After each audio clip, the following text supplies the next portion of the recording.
Eto naman na bad trip sa ingay kaya raw nanaksak at nakapatay ang isang lalaki sa Catbalogan, Samar. Nasa frontline ng balitang yan si Gary De Leon. Walang palagan lalaking yan ang arestuhin ng mga pulis sa Catbalogan City.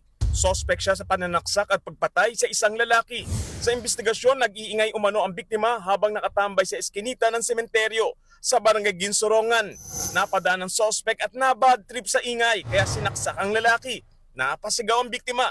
Narinig ito ng kanyang kapatid at agad na sumaklolo pero huli na. Na-discover po na may stab wounds po itong victim natin, ma'am, sa bandang likuran. May suspect po tayo, ma'am, na agad naman pinuntahan yung bahay po nila. Pero wala po doon nung... Kahapon, sa isla ng Sumaraga, nahuli ang sospek.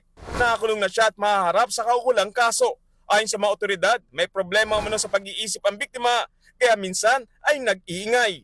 Nagbabalita mula sa frontline, Gary De Leon, News 5. Mga kapatid, Julius Babaw po. Iba na ang may alam at may pakialam sa panahon ngayon. Para sa frontline ng mga balita, mag-follow at mag-subscribe sa social media pages ng News 5.